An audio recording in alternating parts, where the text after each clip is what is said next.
श्रीमद् भागवत गीता यथारूप अध्याय 9 परम गुहम ज्ञान।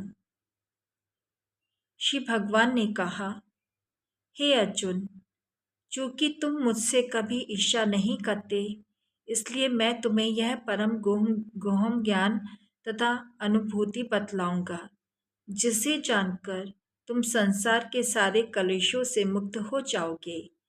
तात्पर्य: जो जो भक्त भगवान के विषयों में अधिकाधिक सुनता है, त्यों त्यों वह आत्म प्रकाशित होता जाता है।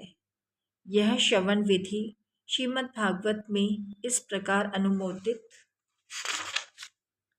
है। भगवान के संदेश शक्तियों से पूरित होते हैं, जिनकी अनुभूति तभी होती है जब भक्त जन भगवान संबंधी कथाओं की परस्पर चर्चा करते हैं। इसे मनोधर्मियों या विद्यालयीन विद्वानों के सानिध्य से नहीं प्राप्त किया जा सकता, क्योंकि यह अनुभूत ज्ञान विज्ञान है। भक्तगण परमेश्वर की सेवा में निरंतर लगे रहते हैं। भगवान उस जीव विशेष की मानसिकता तथा निष्ठा से अवगत रहते हैं जो कृष्ण भावना भावित होता है, और उसे ही वह भक्तों के सानिध्य में कृष्ण विद्या को समझने की बुद्धि प्रदान करते हैं। कृष्ण की चर्चा अत्यंत शक्तिशाली है, और यदि सौभाग्यवश किसी को ऐसी संगति प्राप्त हो जाए और वह इस ज्ञान को आत्मसात करे, तो वह आत्म साक्षात्कार की दिशा में अवश्य प्रगति करेगा।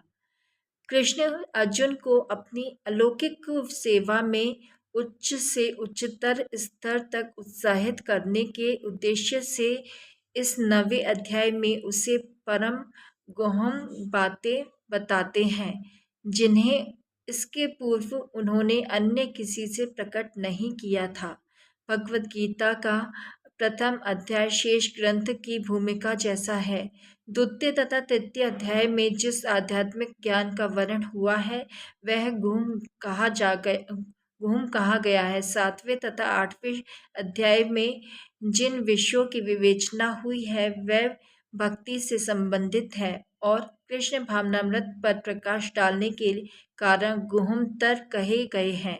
किंतु 9वें अध्याय में तो अनन्य शुद्ध भक्ति का भी ही वर्णन हुआ है। फलस्वरूप यह परम गुहम कहा गया है, जिसे कृष्ण का